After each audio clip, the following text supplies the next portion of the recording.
Gracias, presidente. He escuchado con atención los miembros preopinantes. Fundamentalmente, quiero hacer hincapié en la excelente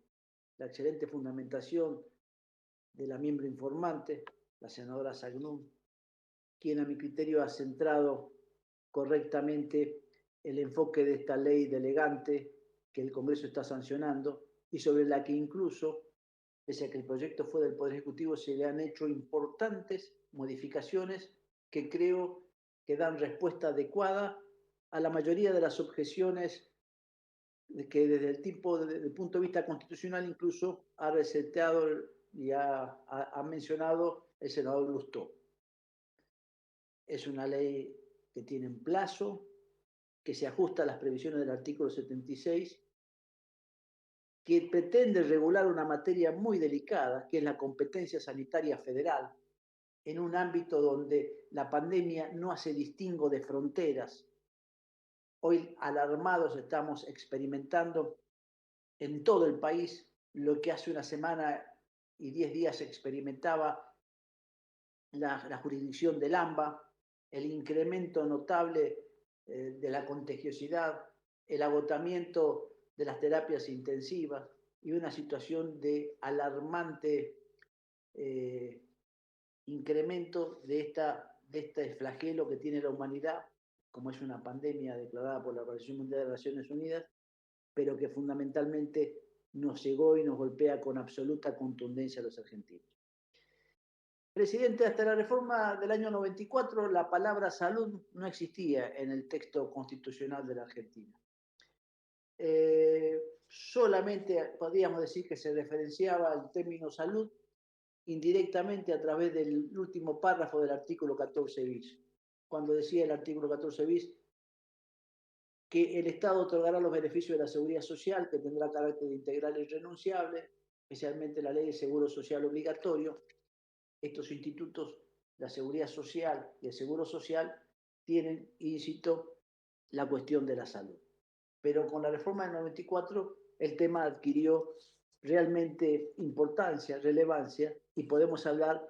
junto con las constituciones provinciales, que la materia de la salud, el derecho a la salud, que está íncito en el derecho a la vida, ahí está introducido con absoluta contundencia tanto en la Constitución Nacional como en las constituciones provinciales. Es así que, ya lo había dicho desde vieja data, la misma Corte, que entre los derechos implícitos sí estaba el derecho a la salud, en el artículo 33 de la Constitución Nacional. Después, fundamentalmente, aparece en el artículo 42, como bien mencionara la senadora Sagnum, y obviamente con absoluta fuerza está incorporado en diferentes dimensiones con los diferentes tratados de derechos humanos, en el artículo 75, inciso 22, que tienen jerarquía constitucional e integran el texto de nuestra Constitución. Y así vemos que la Declaración Americana de Derechos del Hombre, expresamente en el artículo 11, toda persona tiene derecho a que su salud sea preservada con las medidas sanitarias y sociales relativas.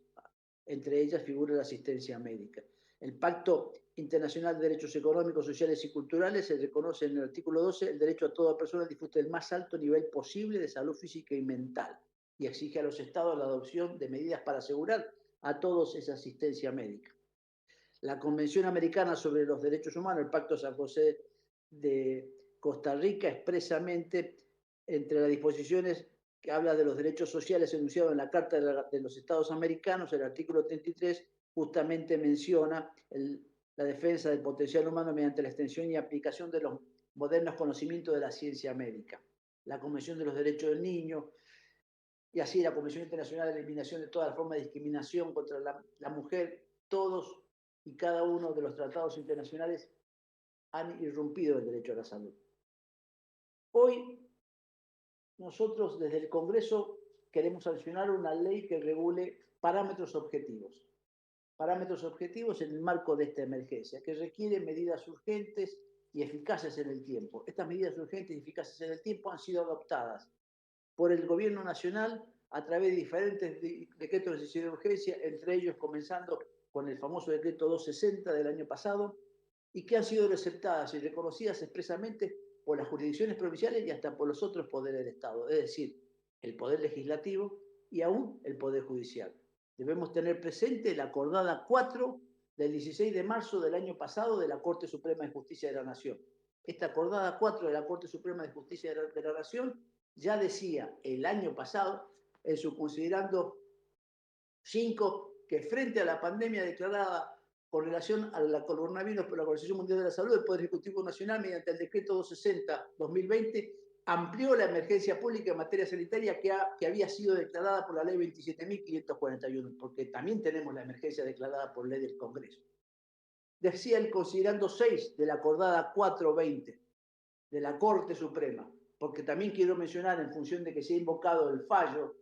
del reciente fallo ante la presentación de la ciudad autónoma, de la ciudad de Buenos Aires, que la Corte ya se había expedido también, aún para tener normas internas en materia de la virtualidad y la no presencialidad, invocando disposiciones del Poder Ejecutivo. Y eso que yo sepa se llama la doctrina de los actos propios. La Corte sí reconoció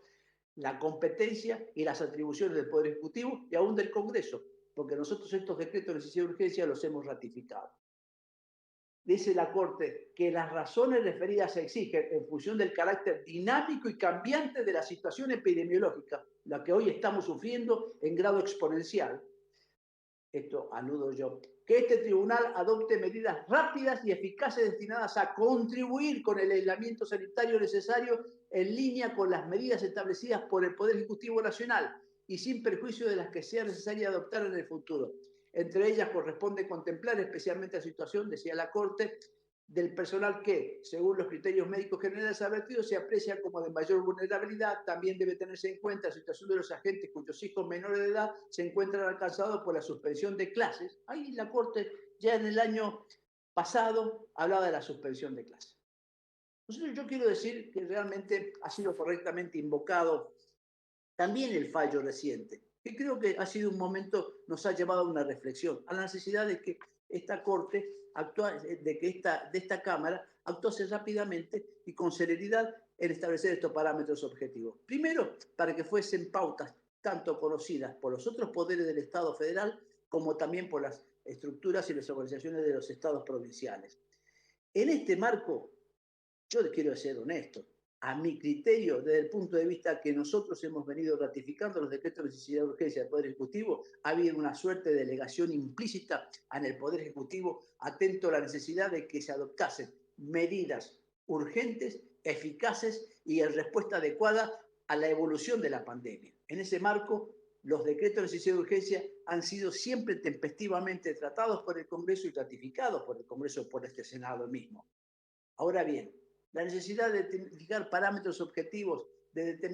dictar determinadas pautas en materia de la competencia sanitaria federal, me parece adecuado y así lo estamos haciendo. Y este también es un mensaje para que en forma armónica con las jurisdicciones provinciales, en el marco de las competencias concurrentes en esta materia, se puedan alcanzar las mejores respuestas para la crisis de la pandemia. Entonces, esta ley no solo no es un palo en la rueda, esta ley no solo no es inconstitucional, sino que es un aporte a la institucionalidad. Y acá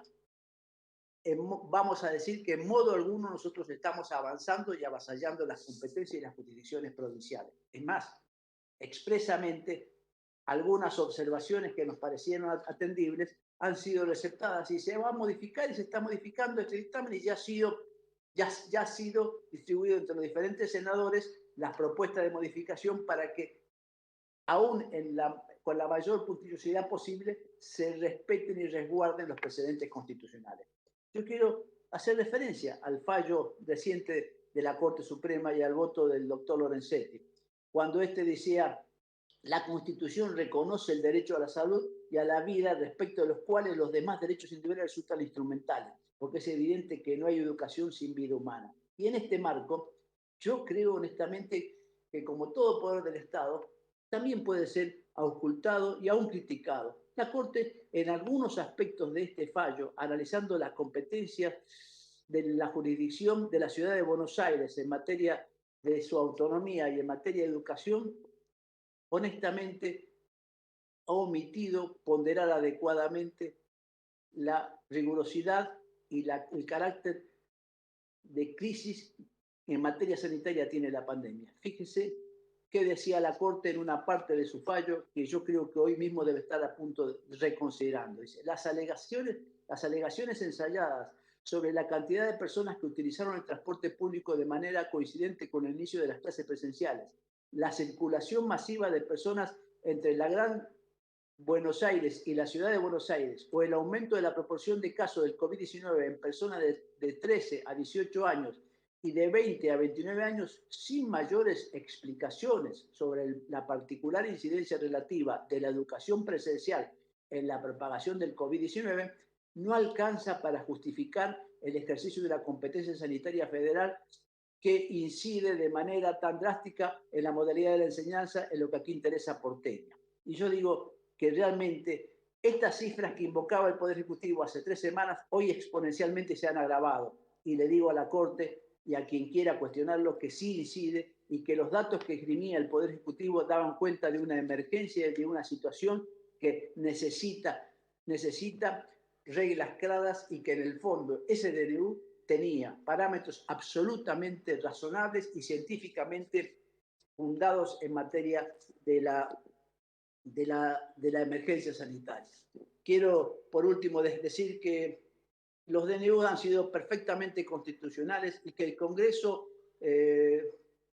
debe estar a la altura de las circunstancias, fijando parámetros objetivos para que en función de los mismos se puedan dar respuestas del Estado Nacional en conjunto y armonizando con las políticas y las facultades concurrentes con las provincias para que entre todos podamos superar los efectos de esta pandemia. En modo alguno esta ley delegante al Poder Ejecutivo, que es el que tiene, por razones técnicas y operativas y porque ejerce el gobierno, las potestades de instrumentar esas respuestas en tiempo oportuno, que no lo tiene el Congreso desde el momento en que es una entidad política de naturaleza colegiada que tiene reglas especiales de funcionamiento que también está siendo afectada por la pandemia, porque hoy estamos sesionando virtualmente justamente por los mismos efectos, es que